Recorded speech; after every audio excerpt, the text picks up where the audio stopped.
to Olfactofiles. I'm Tara, and today I'll be reviewing almost all of the entire Viktor and Rolf Magic line.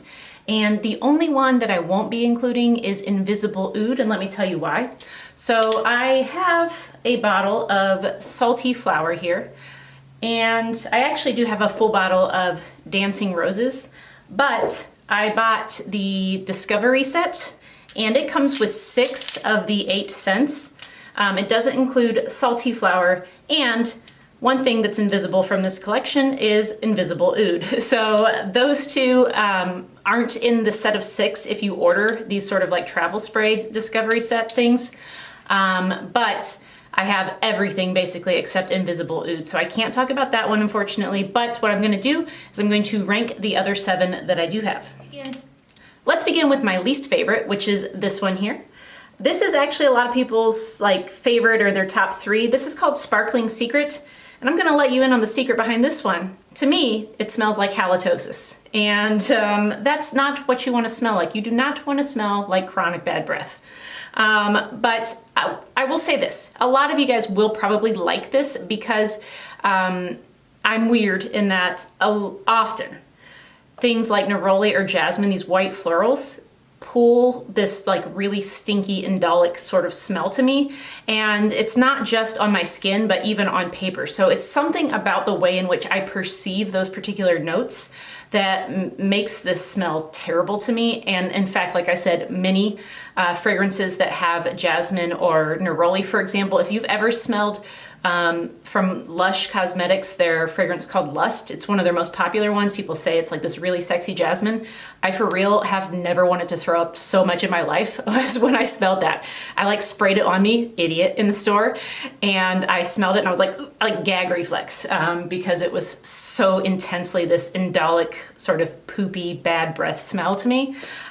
So yeah, if you also often get that like sort of indolic stinky sort of vibe from white florals, this is not going to be for you. However, if you tend to enjoy white florals, you will probably like this because it does seem that a lot of people do like it. In addition, let me smell this again. Sorry, I sprayed this earlier. In addition to those white florals like neroli, there is a bit of ginger in here and definitely some citrus. I would say it's probably lime. Oh God, guys. I'm doing this for you.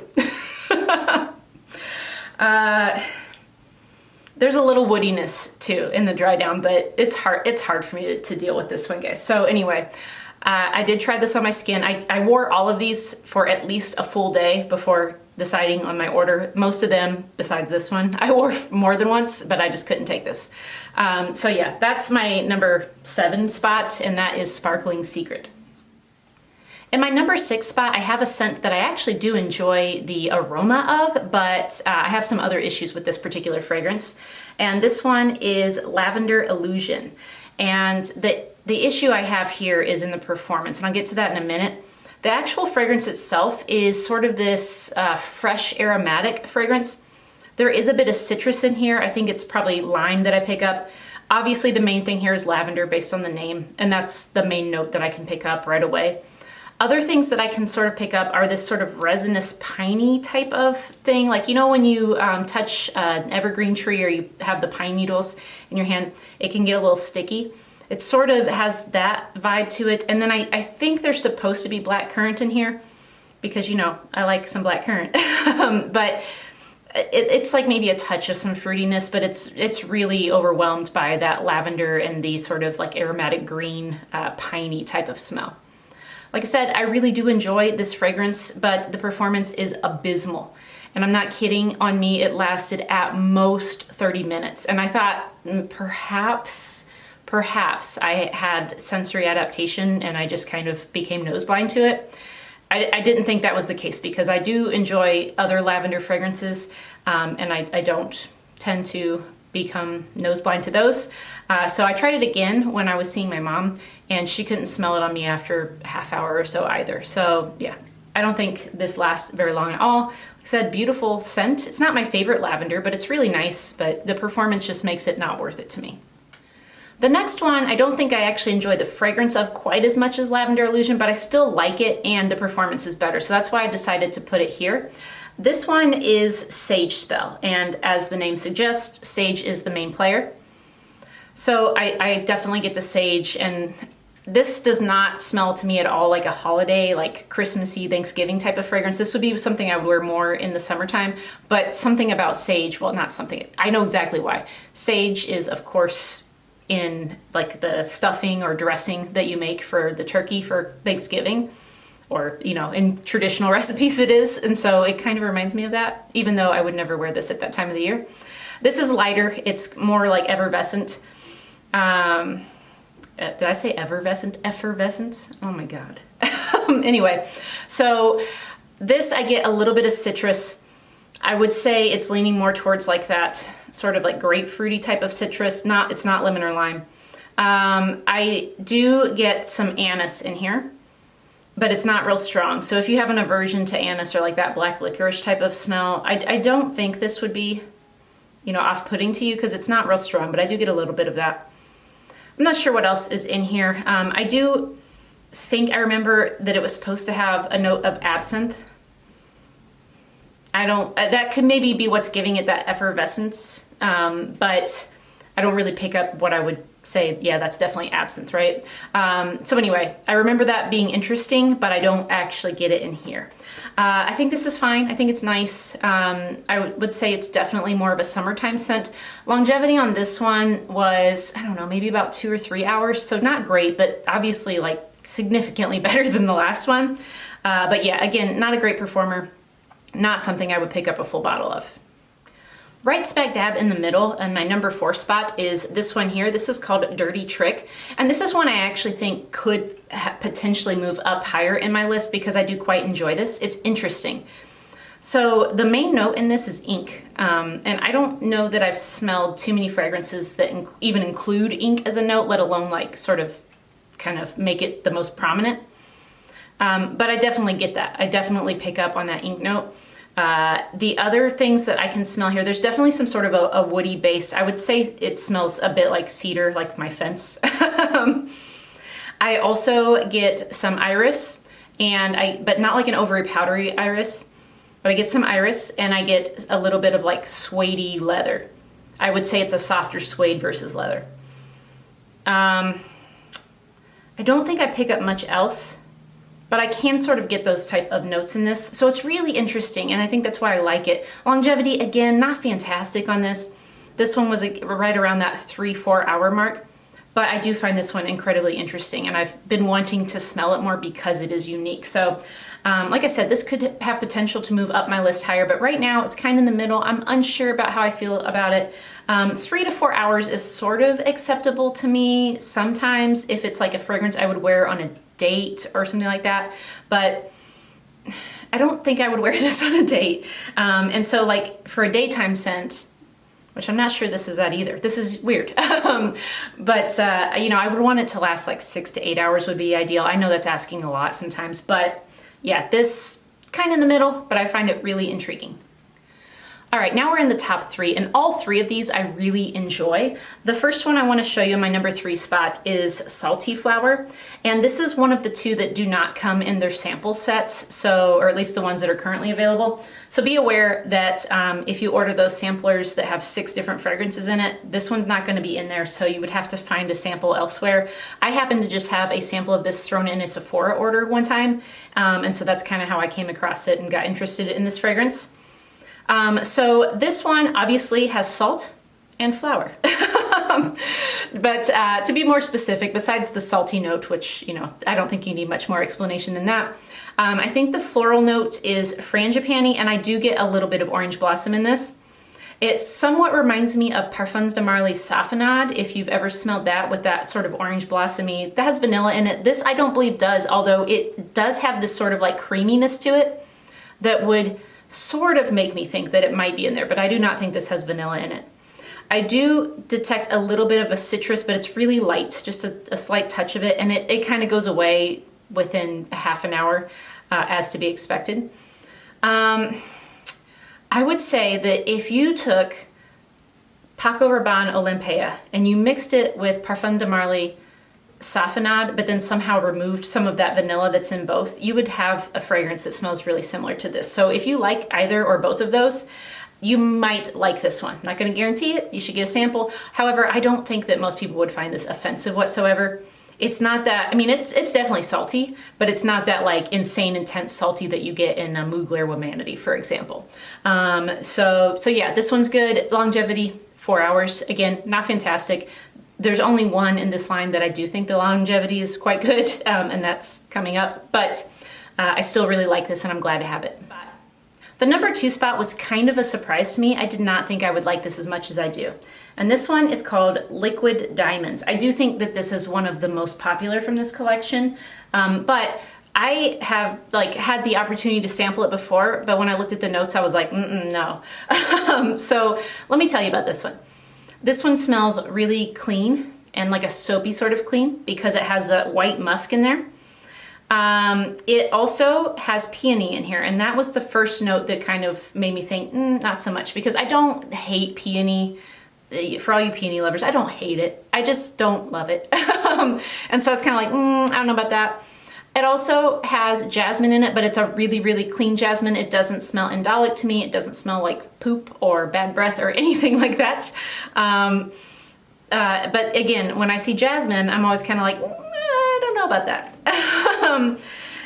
But there are definitely jasmine fragrances I do enjoy. In this, I get the peony, definitely. That's definitely very prominent. I get the white musk. I get a little bit of the jasmine, but a very, very clean jasmine. And there might be some other florals in here. I think that there are, but I don't pick up a lot. I get maybe a little bit of rose, but sometimes it's a little hard when there is a lot of peony in something to figure out if there is also rose, or if it's like sort of like a pink rose, or if it's just all the peony, because honestly to me, peony often smells sort of like a light pink rose, and I prefer those deeper red roses, but you know, different story.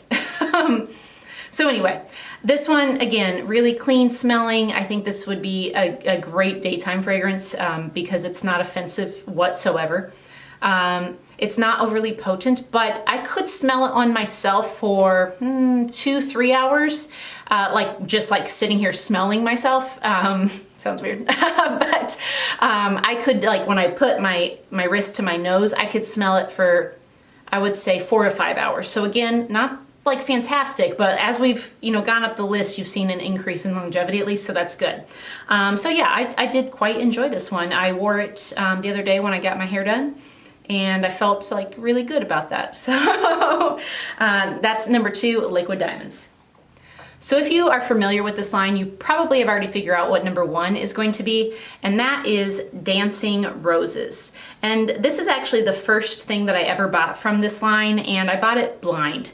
The reason why I decided to buy this blindly was because number 1, it was on sale like 50% off, I'll be honest. But number 2, the notes and the perfumer who created this made me fairly confident that I would like it. This was created by Sonia Constant. She also created Tom Ford Noir Parfum and Noir Extreme, and she's created some other fragrances that I really enjoy as well. I haven't sampled most of her fragrances, but the ones I've had I do enjoy. So I felt fairly confident that I would probably like this based on the notes and her.